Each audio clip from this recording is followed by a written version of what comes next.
almost cost me a penny, love.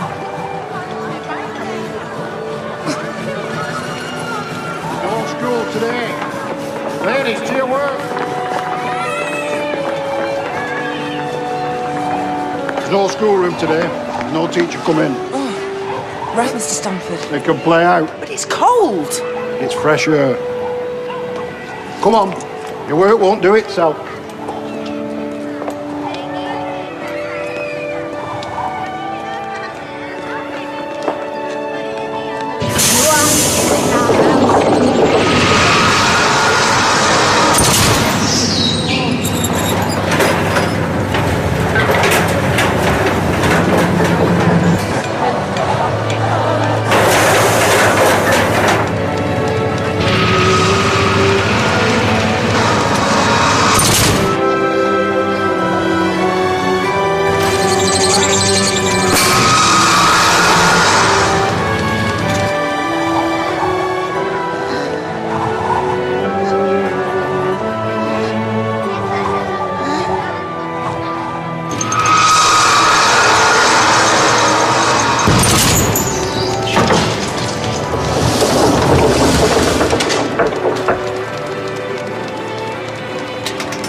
Morning, Mr. Simpson. Morning, Doctor. Good morning, Doctor. Too early to talk about rat poison? Never too early for rat poison. Good morning, Mrs. Lytton. Can I have the rats and mice quarterlies, please? Not a very nice subject to start the day with, is it? Vermin? Yes, but these are the 1916 ones. I need the current ones. Look, they're underneath. I think you should talk to this gentleman. Who is it? Mr. Stanford, Queen Street Mill. And that is for you. Thank you. Good morning. Morning. Any more news on Mr. Lytton? Oh, just 1 or 2 days. Battalion's on its way home, so they say. That's good, isn't it? We can all get back to normal. That's the one, I think. Look, Mrs. Lytton, forget the rodents. I need the recent bronchopneumonic figures, specifically influenza. There's a child dead at the Queen Street Mill. Flu? We're done with that, aren't we? Get it in August. Mrs. Lytton, leave these. I would like you to come with me. I may need some help, yes. Yes, I've been in this job for 30 years, and let me tell you, don't, it does come back. Cheerio.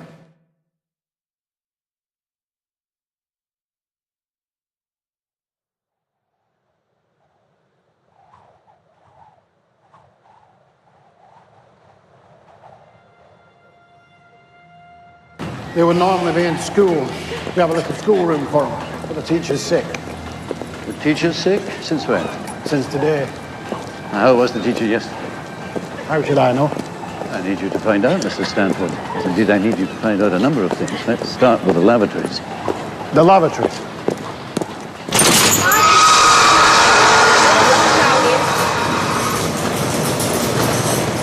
You have only one towel, Mr. Stanford, for this entire floor. They can bring their own. And how many do it? How many is that one towel supposed to go around? Now, you must have read my most recent pamphlet, otherwise you wouldn't have known who to telephone. Did you read the bit about common towels spreading infection? I'm running a business in difficult times, Dr. Niven. Along much more charitable lines than a lot of other men. It's as much as I can do to keep the looms going. I've no men. I've had no men for 4 years. This is the lady. What's her name? What's your name? Mrs. Halston. What's your daughter's name, Mrs. Holston? Ellen. Mrs. Holston, I have to ask you 1 or 2 questions so that other mothers don't go through this. How long was Ellen ill? Came on this morning. Right as rain yesterday night. Have you had other visitors in the house? Uncle Frank came back from France last night. And how's her Uncle Frank? I don't know. Mrs. Holston, I have to ask you if I can take Ellen's body away with me. What? You have to identify what caused this. It will be a great benefit. Benefit? To who? Not to her. No, love. But it might stop it happening to the other kiddies. You're not going to cut her up. Mr. Stanford! You wouldn't do it if it wasn't going to help. Have you got beds? Yeah. Yes, I've got a lad. And you'd have him cut up, would you? I'll not have her taken. I have a husband who I've never buried, who's lying in pieces somewhere with no grave. I'll not have her taken. Now then, Mrs. Alston, if the doctor says he wants to take the child, then surely he's got good reason, hasn't he? So shall we stop being sentimental? You've still got other kiddies to feed. Don't you touch her. This may signify the start of a new outbreak. I want an ambulance service specifically for any child taken with flu at school to get them home and quarantined. So who's supposed to look after them? The parents, health visitors. There should be a quarantine room in every home. Bit of a luxury. Most homes only have 2 rooms. Well, then they can divide a room with a cot, and all the information is in my last leaflet. I want 150,000 more of it. I want all public assemblies curtailed. I want the Sunday school shut down. I want the tram stop, and I want the mills closed. You do aim high, don't you, Doctor? The girl's ears have turned blue. Heliotrope cyanosis. It's what happens at the last stages before death. But you don't have any post-mortem evidence? Not as yet. What are the figures? We only have confirmed figures from 2 weeks ago. What are they? 9 deaths from influenza, 9 from pneumonia, 6 from bronchopneumonia, 9 from bronchitis. In a population of 1 million, including Salford, which I suppose we must. The Evening News says that this winter, Manchester won't be infected. I didn't realise that the qualification for writing for the Evening News was a degree in medical science. We did have a very expensive false alarm in the summer.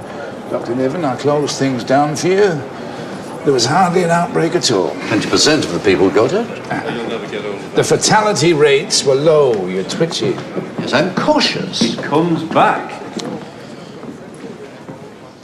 Well, why don't you get me the current figures? I'll see what I can do. Well, that takes time. But surely, like the doctor says, prevention's better than cure. We need to do something now. It's not my job to close things down, James. It's my job to keep things running. And since we're about to come out of this war, I rather fear that my chief health priority is going to be VD. Sorry.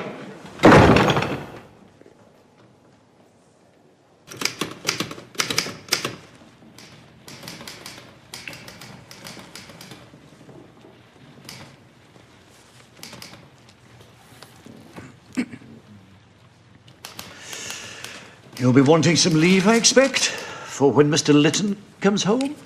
3 days enough? Are you sure? Well, thank you, Doctor. That's more than enough. Only I wonder if you would wait a little later this evening. Oh, I see. Yes, but it's just that Dunks is doing door-to-door around a hospital for figures. I want some frequency curves by tomorrow morning. I need something to persuade Mr. O'Donnell. This is really serious, isn't it? Oh, no, you'll be fine. You'll be fine. You're fairly fit. You had it in August. It's the vulnerable who'll suffer. When the Russian flu broke out long before you were born, Mrs. Lytton, I was just a young doctor just down from Scotland. We did what we could, but we knew very little. An awful lot of children died. But, of course, that was then. Right, what time is it? A little after 6. That's when I'm going to catch the last London train. What? Back as soon as possible. I want to ask an old friend about something. Oh, and chin up, Mrs. Litton. We're going to nip this thing in the bud.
I won't tell you again. Get inside, and the rest of you get back to your mummies.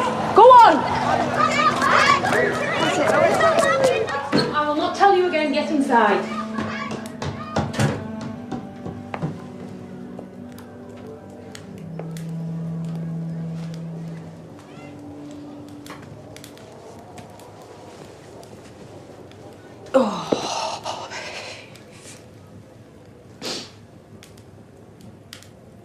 What's up with you?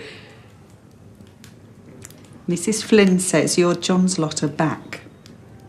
They've stopped at Salford. Salford? Oh, Mum. Well, you could be walking back from there.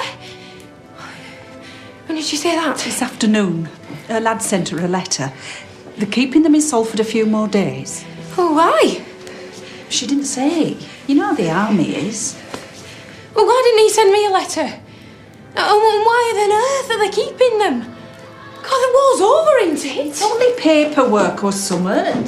You've hardly had him here the last 4 years, love. Your John will be late to his own funeral. Oh, will you stop saying that, Mum?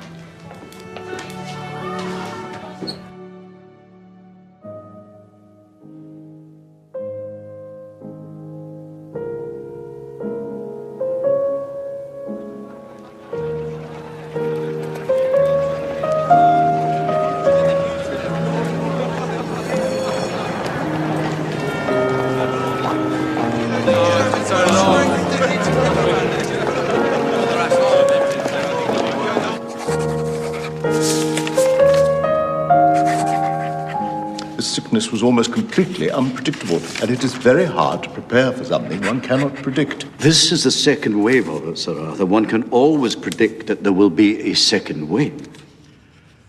The chances of coordinating a nationwide or even metropolis-wide strategy to any kind of influenza are so slim they're impossible. London is infected, as are Liverpool and Glasgow. They are the first ports of call. We have neither the resources nor the personnel to contain this. With regret, we must just allow it to take its course. Manchester has hardly been touched yet, Sir Arthur, and that is why I am here. You have people working on a vaccine, don't you? I beg your pardon? I understand that you have people working on a vaccine. I don't know why you would understand that.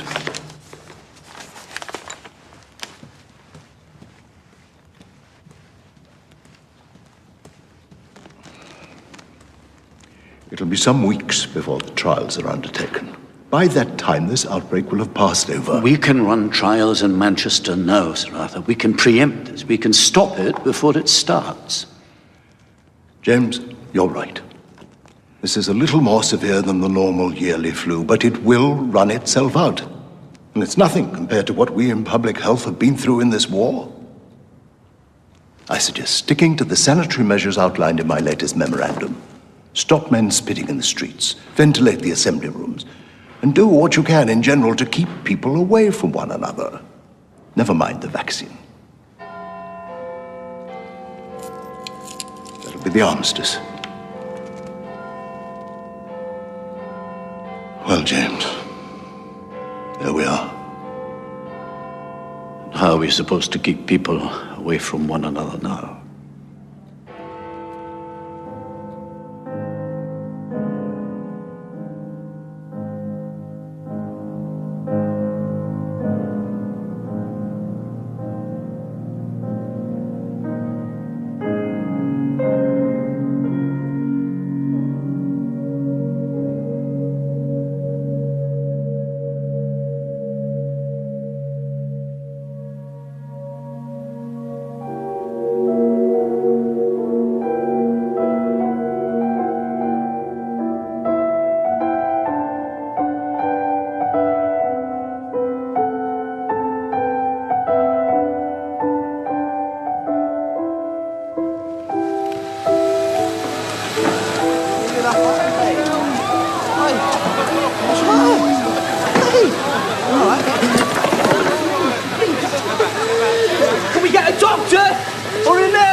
police! Everybody stand back. Right, get him into that waiting room. Don't touch the skin. Just the tunic. Careful. Just the tunic, not the skin.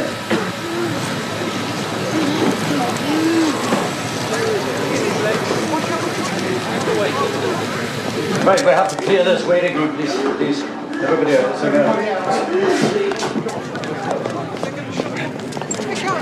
We need to isolate him. What are you doing? You can't just leave him. We need an ambulance. There's as many coming as can. There's sick getting off all the trains. We have to stop the spreading. We have to seal off the station. We can't enforce it. Sir, I'm the only one here. Everyone else is on the armistice party. What armistice party? Albert Square. Dear God. Yeah, come on, sir, leave it. Go.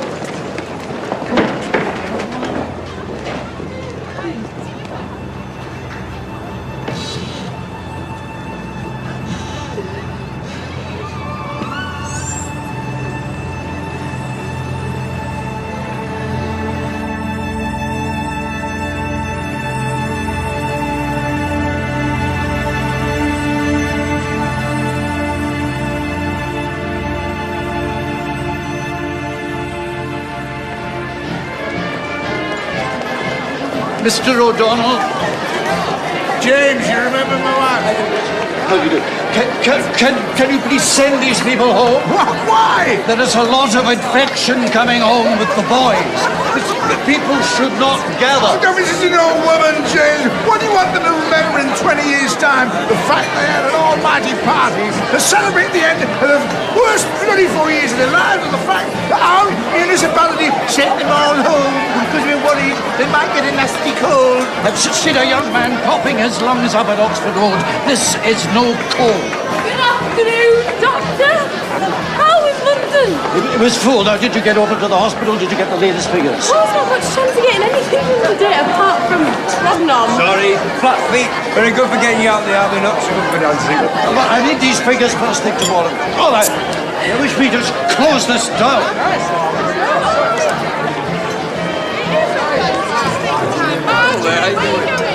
Okay, cheers. When does it go?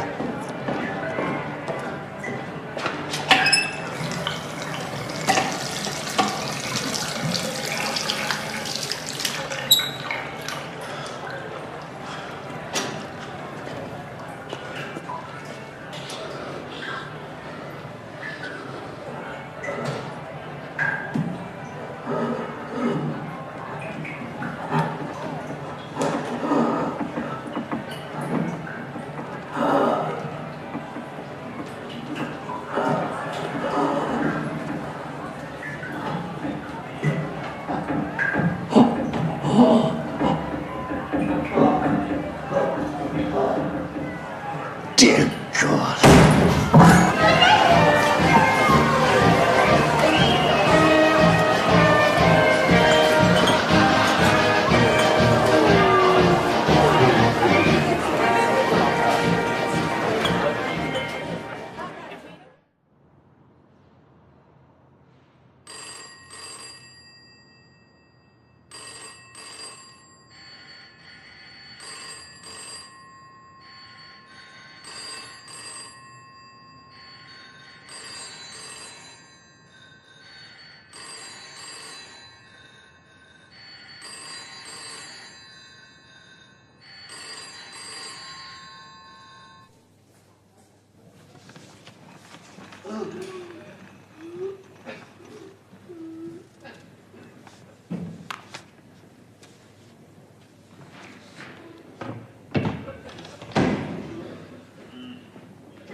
Heliotrope cyanosis, purplish tinge to the mouth, named after a flower.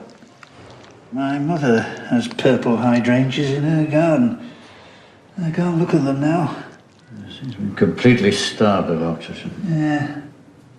And we should expect to see the usual Bacillus influenzae and... Oh, God, it smells like gangrene. Yeah.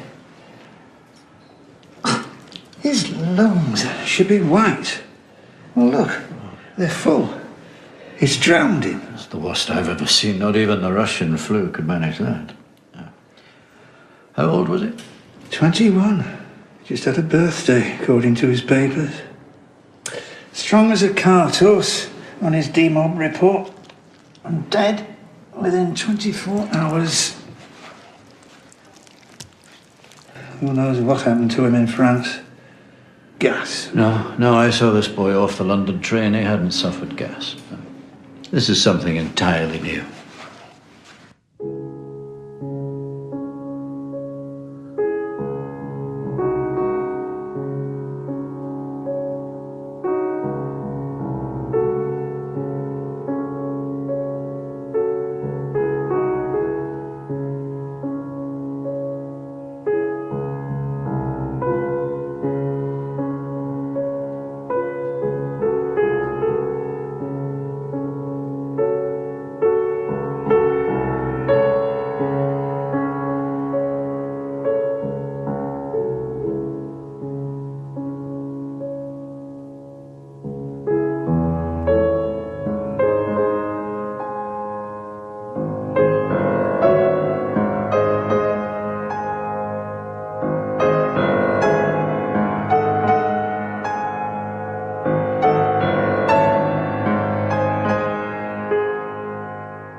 Doctor, I'm really sorry. I've been entertaining this gentleman in the press for as long as possible, and I probably said all the wrong things. Spanish flu, where does it really come from, Doctor? America? Regardless of where it's from, it's here. You can tell your readers to stay inside. Well, what do you say to the assertion that the majority of American troops currently stationed at Old Trafford are presenting with the disease? No comment. What about this immunity we're all supposed to have? Can we assume that if you had it in the summer, you won't have it again? I'm afraid I cannot answer that. Are you going to have to close down the city? Look, I can't answer any of these questions, and don't make up your own answers and then print them. Listen, why don't you take a leaflet? Yes, print that if you want to be responsible, and don't panic people, and don't print rumours. Doctor, just man to man. If we had it in the summer, are we immune? I really don't know that. You're going to have to close the city. You hear that from the town hall. Thank you.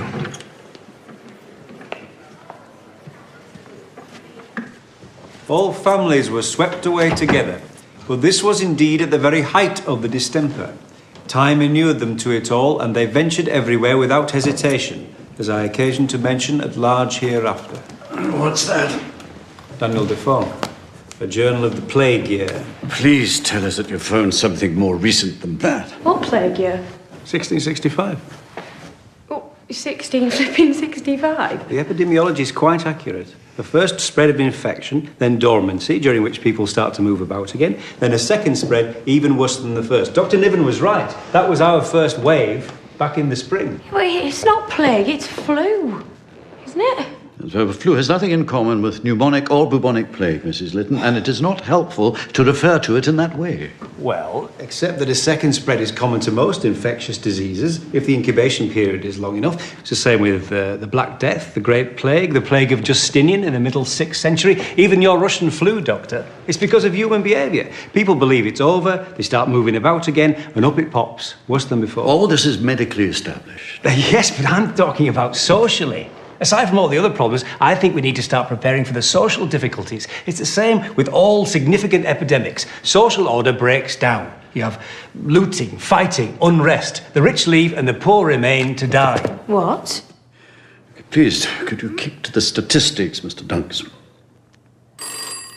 All right. Medical office? I found this in the library, too. Well, not much of any use in there. Can I accept the charges? I thought that it wasn't spread by breath. It probably was. I thought that civil intervention wasn't necessary. It probably should have been. And I'm afraid that I allowed myself to be convinced by the powers that be when they said that they didn't want to notify the disease. Mum? Well, I did better than Sir Arthur Dam Newson. They were dropping like flies while he was MOH in Brighton. Oh, God. All right. Just stay with him, all right? All right. Oh, God. It's Sam. Who? Who am I, my son? Oh, right. Right, Mrs. Litton, get yourself home right away. Quickly, if we can spare you, please. Thank you. Yes, quickly.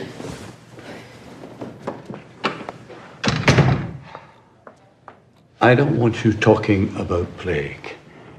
People fight in the streets because they get panicked. And if you say the word plague to them, that's the first thing they'll do. It is a plague, though, isn't it?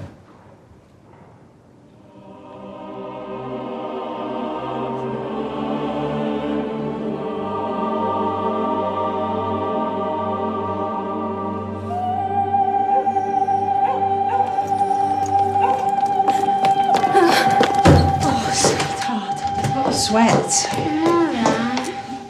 What's the advice, love? Right. We've got to keep him isolated and, well, let's get that window open. Get some fresh air in. Weren't we to keep a fire going? Weren't we to keep it warm? I don't know, isn't that normal flu? Well, they never said what to do when you've got it, only what to do to stop it spreading. Right.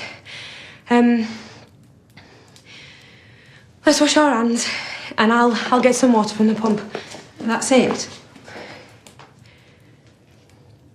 Well, maybe we should move them in there.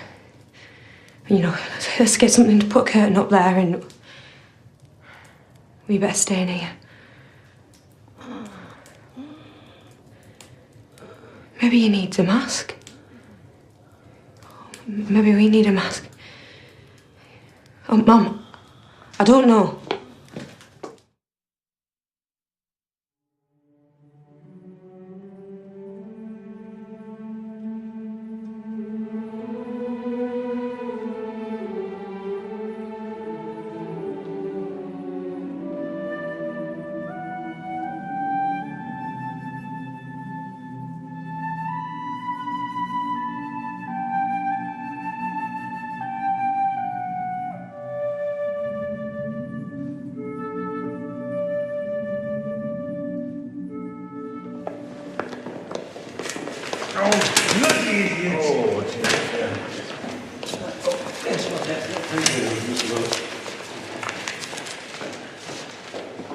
Makes me sick. Shuffling these damn papers all day. No bloody use. Yes, it is. Now stop counting. There's a woman down our street posts a white feather through our letterbox every week. You are not a coward. You've got flat feet. You stupid bloody clerk. Stop it, Mr. Dunks. This is your war, if you want to fight it.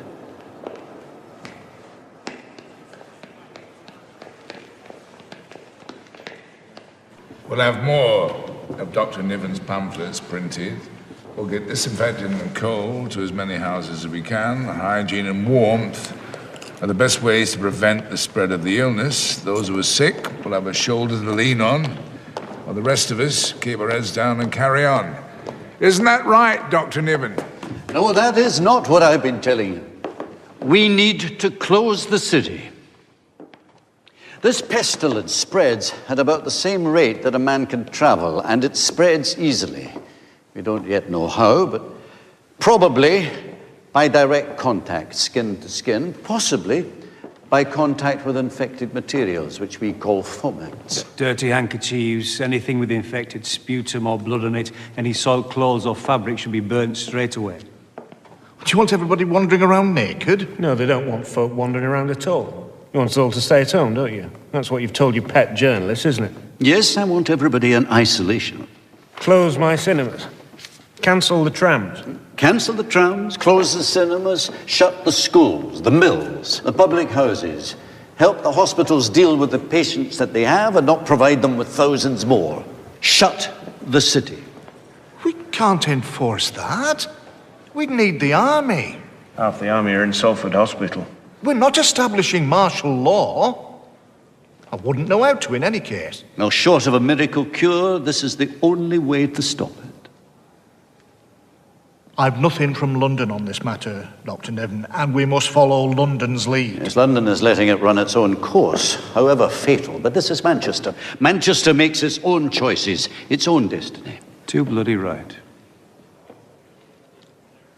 If we do implement these closures, it is to be understood that they will reopen and be back to normal again as soon as possible. It is understood.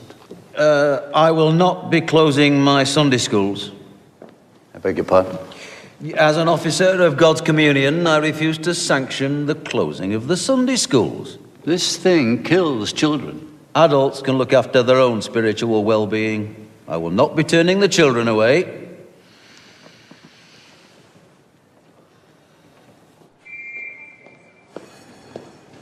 Don't look so depressed, James. They'll come round. When? When the children are dead? We need to isolate now, or this thing will get worse. We need to cut it off. We need to starve it to death. Mr. Gold has agreed to clear his cinemas. Well, that's good. For how long? Oh, 15 minutes between the shows. I asked for 30, but 15's enough to clear the air, isn't it? Well, what do you think? I think I'm doing my best, James. You can't isolate an entire city, even in the best of bloody times, and certainly not with no police force, the army away, and people will starve to death if they can't get into work. Look, be realistic. We're going to close most of the schools. You've got that. And the city will provide milk, sugar, and coal for sick families. When? Immediately. I'm not a monster, James. And how will we get it to them? I don't know. Door to door. We'll run out in 5 minutes. We cannot abandon people to their fates. We moved on from the days of the plague. We need a system. Well, you provide me with one then.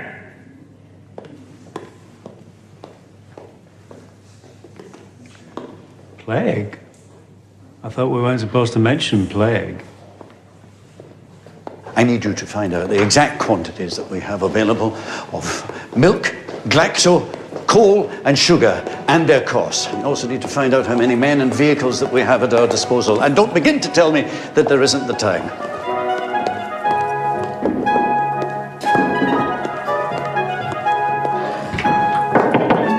Meeting in the council chamber. I'm sure Mr. O'Donnell could spare you. Public monuments and lavatories has now been subsumed into health. Gentlemen, please. Right, so 2 of you go to the Salvation Army, 2 of you go to the Boys Brigade, 2 of you go to the Women's Social and Political Union. Dr. Niven wants at least 3 volunteers for everyone here. Come on, this is our war now.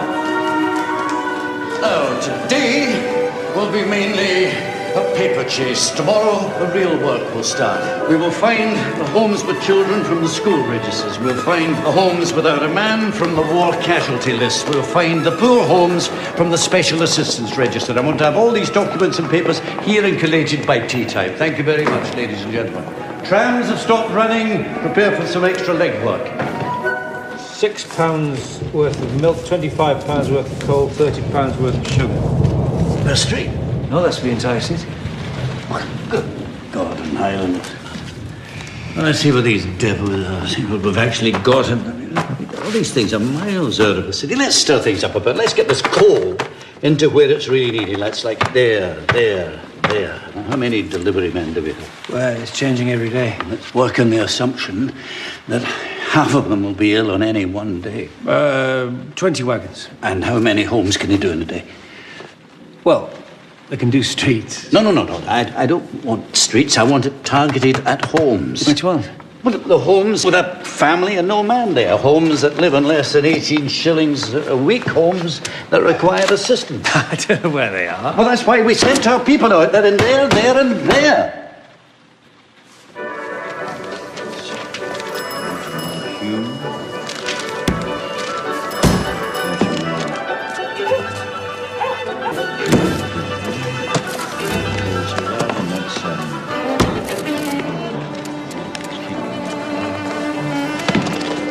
Masks are available for those who wish them.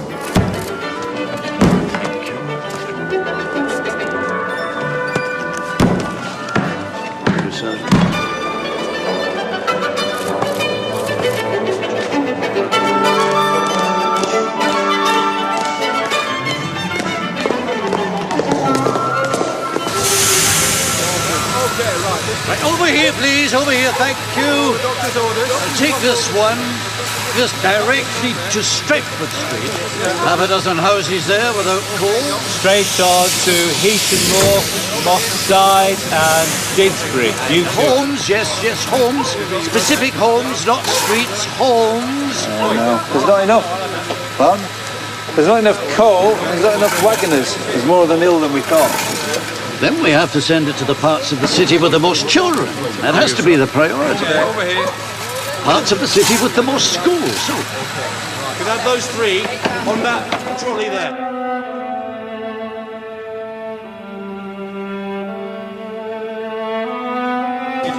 Yes, will you kindly pass on a message to Sir Arthur?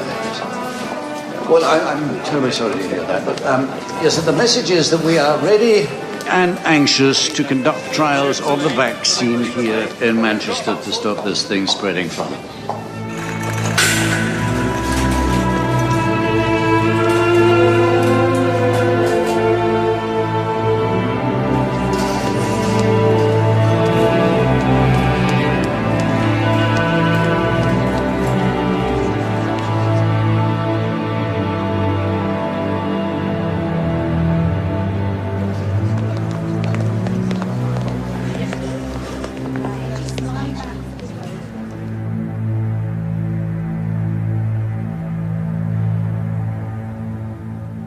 Well, would you send someone down the street to tell her? No, I understand, but what is the point in me dictating a telegram? In what way is that different from you sending someone down the road with a message? Oh, yes, right, I understand. Mrs. Lytton, please come back to work, sickness permitting. Stop. Well, we've lost another 300 since Monday. Damn it. And there's something else.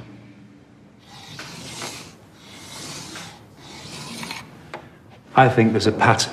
We expect to find deaths at each end of the spectrum, and there are, but there are also a considerable number of deaths here where there should be very few. The curve of mortality peaks between the ages of 20 and 34. Oh, perhaps it's because the very young and the very old are dying at home, and what we're looking at here is the middle group who die in hospital. No. You know as well as I do, they shouldn't be dying at all. There should be no deaths here at all. They should be best equipped to fight it off. It doesn't make any sense for the young, fit, healthy. Well, troops often expire when they come back home. No, that wouldn't explain enough. No. Why are the strongest now the most vulnerable? Why are they now in the most danger? It's perverse.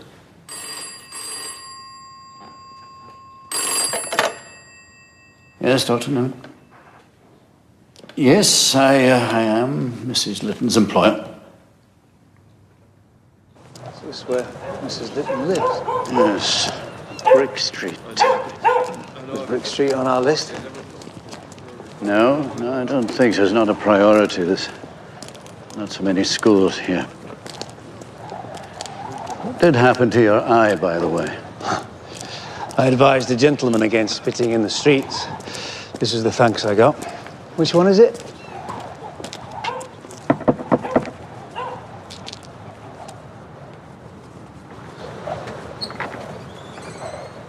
Mrs. Lytton's house? Yes. I'm Dr. Niven. I received a telephone call. Is everything all right? You'd best come in.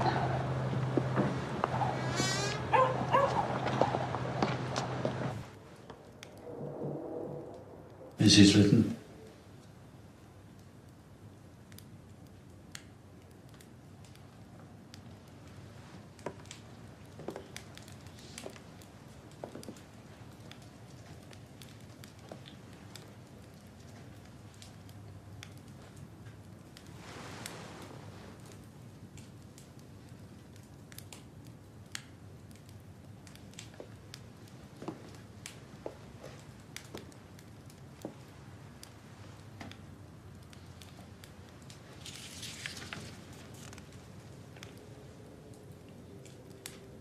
You got all the way to Salford. I'm so sorry, Mrs. So sorry. Died day before yesterday. Apparently it were quick. They buried him already. Some of his pals buried him. Apparently he wrote me a letter, but the sergeant, told him to burn it. Burn all his stuff. God, Peggy, I'm so sorry. Stops it spreading, doesn't it?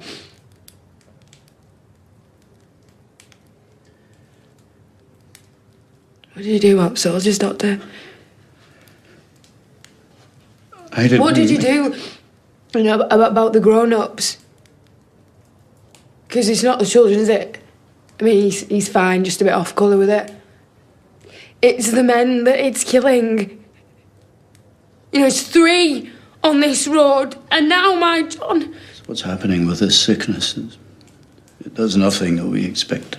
Well, who's going to look after this lot? If I get it, eh? Looked after, you'll all be looked after. Well, the system is now in place.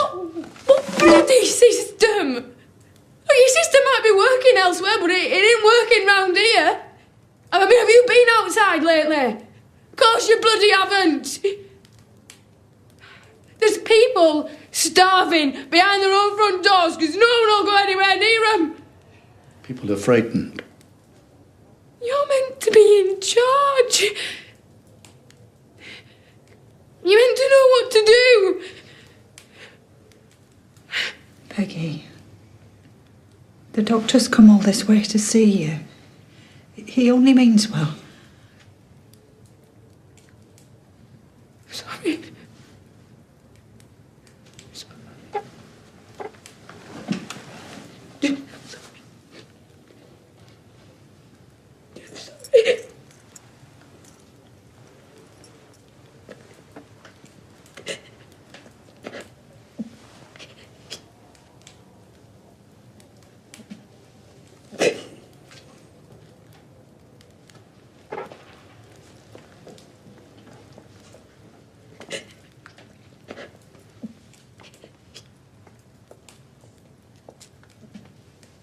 I will ensure that her wages are paid for as long as she likes. She can come back to work at any time. Thank you.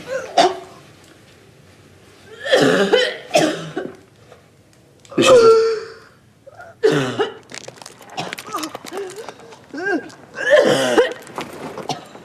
Take her to the Monson. Attention, Dr. Dickinson, if he himself is not ill. Tell him that she's incubated for query 3 days. Low bloods and fever, but no cyanosis yet. Thank you, driver. Hold on.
Latest figures? Coming in like clockwork now every damn day. Why didn't people give their figures a fortnight ago? London's a catastrophe. They're losing 1,500 a week. Starting to call it another Passchendaele. I don't know what else I can do, Mr. Dunks. I've been doing this all my life. Ask me to get clean water or milk or get rid of rodents. But even stop TB, I can do that. I've done that, but I can't stop this.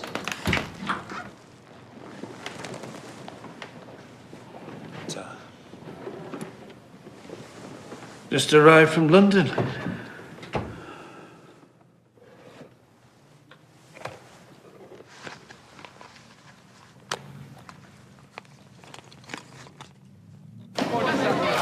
Doctor, limited stocks of prophylactic vaccine. Immediate distribution, please. Come with me.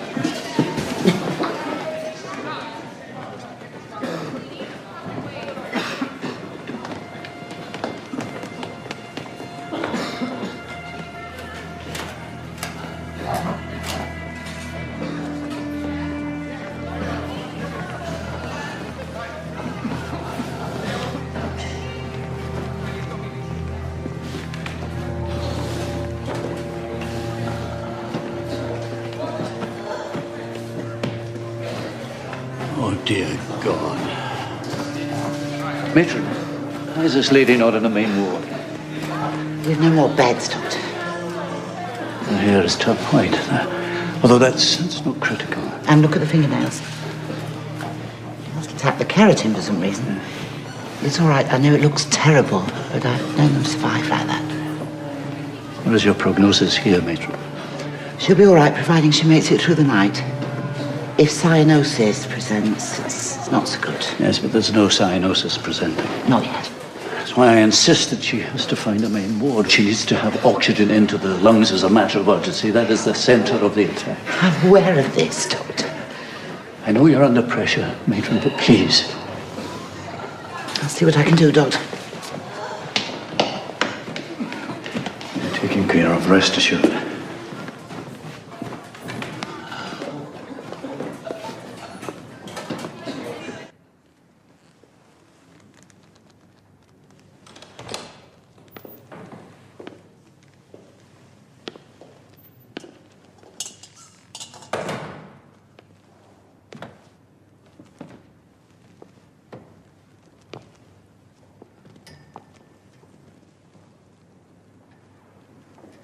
What is this disease doing? Everyone gets flu, everyone always gets flu, but why is it the strongest that die? So horribly. The hemorrhaging in these lungs is the worst we've ever seen. It's brutal. It's like they've been attacked. Well, illness is a battle, isn't it? It's a war. Why has this last war been so destructive? Because it was a war of attrition. That's right. Because we have more horrible weapons, because each side was equally matched and couldn't overrun the other one without tearing itself to pieces. For the past 4 years, we've been pounding the same patch of ground into oblivion. Maybe the flu is like that. You mean the stronger the defenses of the person it's invading, the bloodier the battle? It simply passes over the weak. It just overpowers them and moves on. But with the strong, it stays and fights to the death. It actually likes a fight.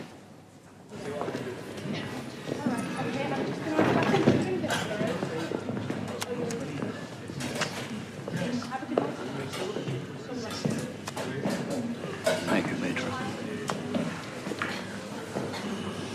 Thank you, Doctor.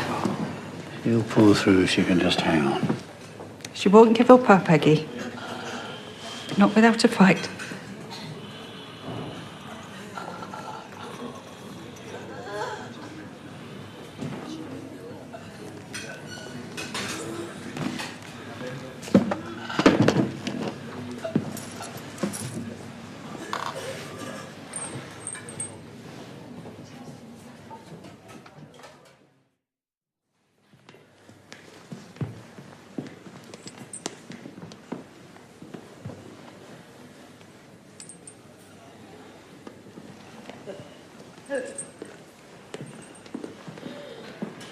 Peggy?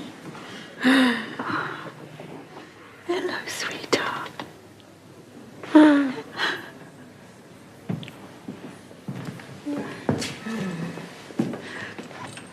She's coming round. Hello, Peggy, my dear. Vicky, how are you feeling? John, my love. Come back.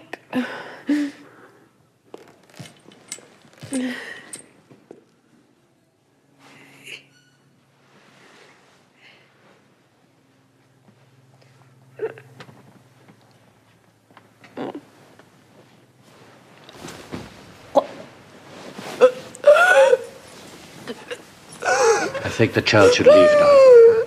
Mrs. Kershaw? Mrs. Kershaw, please. It's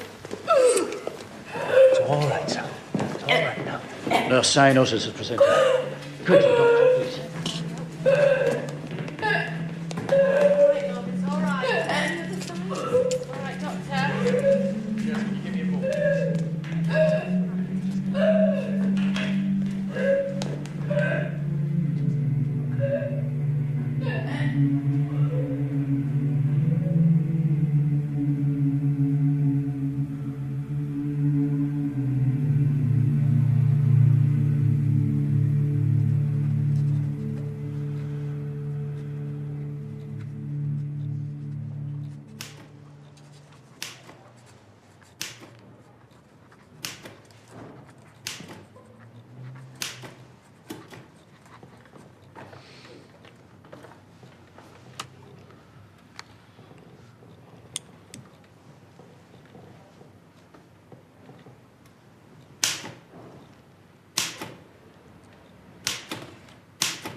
Well, you managed extremely well, both of you.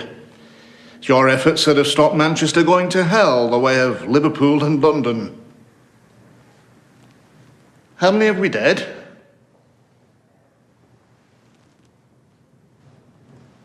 How many have we dead, Mr. Donks? 2,500. Out of 1 million. So far, most of them women, many of them were young. Yes, I appreciate that. What about this vaccine? The vaccines made no quantifiable difference to the rates of infection or mortality. Might have done, if we'd had it in time. A lot of things might have made a difference if we had done them in time. Well, we can pat ourselves on the back. Manchester escaped the worst. Anyway, we've got to get on. We need to get this city moving again. Get the schools open. We think it's the right time to announce the end of the epidemic. The death rates have dropped.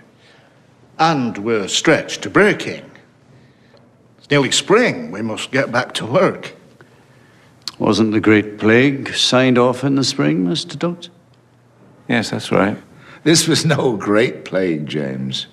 And in no small part thanks to you. But we've isolated the city long enough. We need to get back to normal. Let's declare it over. Forget the whole business. Put this ghastly second wave behind us.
It is not necessary to understand the epidemiology of influenza to see that more might have been done to limit the spread of the disease, and that public health authorities might be expected, in future occurrences, to press for further precautions to be taken in the presence of a severe outbreak.